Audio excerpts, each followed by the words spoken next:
Welcome, ladies and gentlemen. This is going to be a video retrospective. I was originally going to do a montage. That turned out to be more difficult than I had hoped. So I will be sourcing videos. I will have pictures of videos, but you won't get to see the actual videos. So this is DevOps retrospective and DevOps Days Austin in particular, as seen through the lens of a flip cam. So who am I? You heard a lot about this already. My children and I are doctors and surgeons on the weekends. This is me at Sony Tokyo. This is the brochure that we had showing our line of amazing Unix workstations. Here I am, a young Barton. I think I've talked through most of these. I have been at every DevOps Days except for 2013 because that was bad luck in my culture, so I abstained. Yeah, everything else has been talked about. Also, caveat, my reflections may or may not reflect reality. So this is DevOps Days as I see it, so you can't argue. So what are the things I do when I go to DevOps Days, whether it's here or New York or California or any conference for that matter, is I am armed with a flip cam. Does anybody remember flip cams? Okay. Yes, and I actually used this until just recently, until the last DevOps Days. But as you can see, I'm finally moving over to the phone, getting with the modern age. So I'm sourcing these various interviews. You may recognize some people there. There's a young Ernest right up there. We've got Andrew Clay Shafer. We've got everybody. We've got Michael Cote. We might have him twice. Rob Hirschfeld, who's talking right now. Damon Edwards. I mean, a veritable potpourri of who's who in the DevOps world. So let's start with the beginning with just a little bit of levity. So the YouTube transcripts aren't always as accurate as you'd like. So this was a comment I made in one of the videos. We just sat through 8080 Dream Co-Prop's talk. That Adrian Cocroft is actually what it really is. As Paul Reed said back in 2015, we all look up to Netflix and see our deaths a core part of their culture. That was supposed to be Etsy. And then here, Andrew Clay Shafer, empowering that culture, continuous improvement inside of your organization, and then DevOps rules Memphis itself. That's tied to Elvis. And then last but not least, of course, Cameron Haight, who was at Gartner at the time. There needs to be more agility, more speed, so Dev Popsicles bar that conversation. And with that, 2012. So this is the very first one, held at National Instruments. That's the shirt that was given out. John Willis kicked off the day with the State of DevOps talk. And just to set some context of where we were in the history of DevOps, I interviewed Damon, and he could name every DevOps conference in the world under 30 seconds. So that's how few there were at that point. There was also a lot of frustration at that point about having to continuously defend and explain the clunky name DevOps. I don't know what others thought when they first heard it, but I just thought, wow, this was not done by a marketing person. And then the other big frustration is that there was no definition. So you talk about DevOps, it means different things to different people. That's actually still true to a certain extent. But as John said, we are on a journey. So here's some tweets from my Twitter feed back then. First thing I was blown away with was the amount of people that actually showed up at this thing. Not only that, but they didn't just come from Austin, they came from both coasts and anywhere in between. And then back to John's talk, and this is a constant battle. It's about culture, not the tools. And of course, they keep pulling us back like Michael Corleone, and we're back at the chef puppet, containers, Docker, etc. So as John said, you want the org first, process second, and then tools last. But then what happened? Pandering to the masses, he led a panel on provisioning. And of course, the representatives from Chef, Puppet, all the different tools were there. So let's take a leap to 2012 again. And one of the things I like about DevOps Days is you get to meet the cool bands before they're cool, right? Before they start playing stadiums. And this is true both of the vernacular as well as companies that go from startup to big money. So this is, we talked about, Boyd mentioned DevSecOps. And so what happened is I learned about this clunky phrase back in 2012, thanks to Nick Galbraith, who was at Etsy at the time. And you can see here from this chart, This is when he mentions in DevOps days, really not until 2016, these are Google Trends, that people start using that word.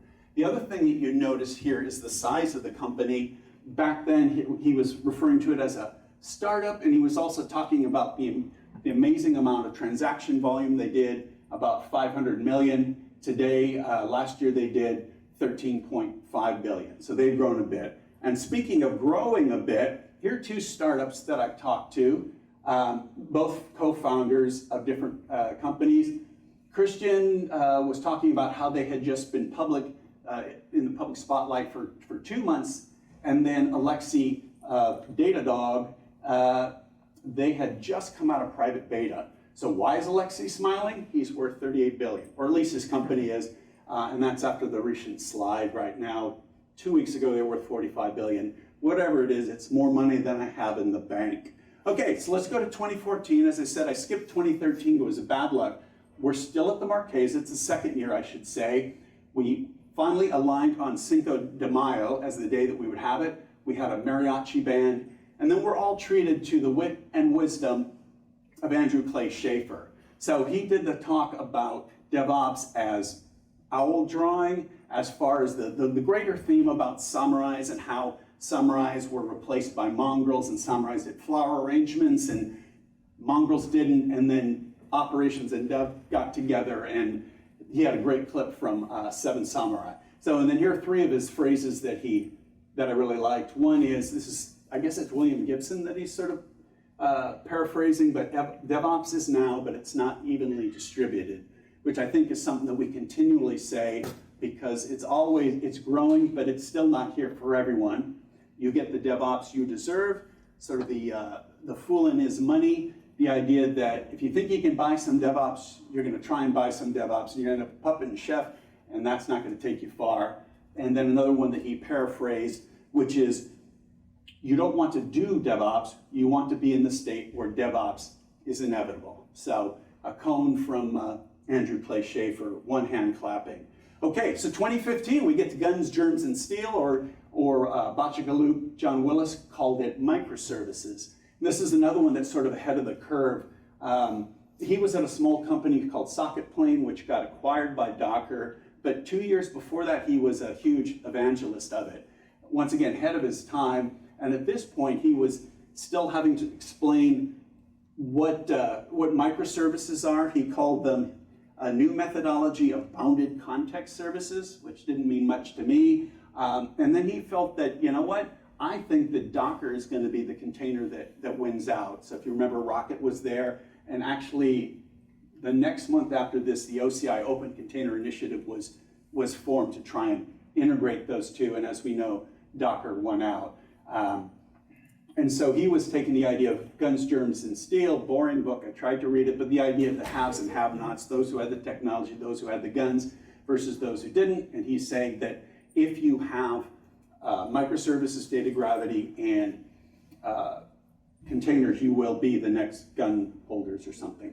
So now we go to 2016. To accommodate a larger audience, we moved to the UT Stadium, which could accommodate up to over 100,000 attendees. I don't think we've hit that number yet. We've got Michael Cote. Is Michael Cote in the room? Michael? Hello. Thank you. Okay, so there's more wit and wisdom, and he referred to this today, the idea of normals, and so this is not the bleeding edge people that we like to think are the ones that represent the greater customer base. It's the people who are trying to figure it out. And so the idea of, he talked about talking to customers, and were you at 451 or Pivotal at this point? Probably Pivotal. Okay, but you'd worked at 451 as an analyst, you were talking to customers, and people were saying that it'd be great if they had a manual or even a one laminated card you could put it on. And well, Cote can be snarky at times. He was being honest here, because it really is the idea, if you can simplify something, if we could come up with a definition that we could communicate to people that they could understand, that would be a boon to the movement, somewhat of an anathema to engineers who say, oh my God, that you're oversimplifying, you can't put it that succinctly. And then here's some of the management wisdom that he conveys here. Management utility has 3 or 4 levers. firing people, giving people more money, or not firing people, and then sometimes they can give rousing speeches. All right, so now we go to another a startup here, Kubernetes-based PaaS by the name of Deis. So they had been on the CoreOS stack. They rewrote it to Kubernetes. This is just sort of showing you how Kubernetes is just starting to come up. And so why is Jason smiling? Well, they were acquired the next year by Microsoft, and I can only believe, since he's still there, that he is worth a lot of money. So that was 2016. Now let's go to 2017. Monsters of DevOps. Once again, Andrew Clay Shafer, he added a couple letters onto the end there to CAM's Rainbow Barfing Panda, which I really like. And then this, I don't know where he got this template, but I think it's a great one for presentations as an agenda. Assertions, meandering, bike shedding, I don't know what that is, conflate things, more meandering, and call to action. So that's one thing that I'm going to be using going forward. Adrian Cocroft talked about how you've gone from, where do we go from monoliths to microservices to functions. So as Boyd said, you know, this is sort of where we're at now, but this is back in 2017 that he introduced us to it. And when asked what's next, he said machine learning, artificial intelligence. And then one thing that I really like is Patrick Debois, and I don't know if he coined this phrase, but the idea of technical gravity, which is the idea of as much as we try to talk culture, as much as we try to talk business ventures, it keeps getting sucked back to tools. And he talked about here, and this is the beginning of the Docker fatigue, cargo culting containers. Then we get to more 2017. This was really interesting about differences in dialogue. And Mandy Whaley, who's here, she talked about why, the many reasons why somebody wouldn't talk about women in tech. And this goes for I'd say broader topics, but just the idea of, well, you know, it's too complicated. I can't really talk about it. It's too personal. I don't feel comfortable. If I do, maybe I'll offend somebody. What will people think? They think I'm one of those people. And well, you know, I'm a developer, so I shouldn't be talking about this anyway. And I think this all goes to everyone has a right to talk about it. Everyone should be talking about it. And if we do, we're going to be better off. And then one thing I particularly liked here, because a lot of us are getting older. In fact, I think everyone's getting older. This is Kelsey Grammer, who, not Kelsey Grammer, Kelsey Hightower. This was not Frazier. But anyway, he gave a really good speech. He came up and then threw away his prepared notes and talked about how he got to be where he was. And then one of the things I really liked is this quote is, we're afraid of hiring our future selves. So how he encapsulated the idea of ageism. And then now we go to 2018. Ernest was referring to this, the idea of the tornado break. I forgot who sponsored that, but this is where we had to go downstairs into the lobby and shelter in place. And then on the technology side, this is where Docker disappeared. I remember going and looking at all the open spaces topics. There was nary a Docker topic there, but what was there was Kubernetes, and this started going big. And so you can see here, not only they talk about Kubernetes, but this gets to the next level. Kubernetes 201, and these little stickers were all the people who wanted to hear this talk. And this wasn't the only one. It was like you couldn't swing a dead cat without seeing a Kubernetes talk. And then we get to 2019, when we said goodbye, and who knew that goodbye would be for 2 years, and that we would take a hiatus, not just from DevOps days, but a whole bunch of things. And then you can never keep a good conference down, and baby, we're back.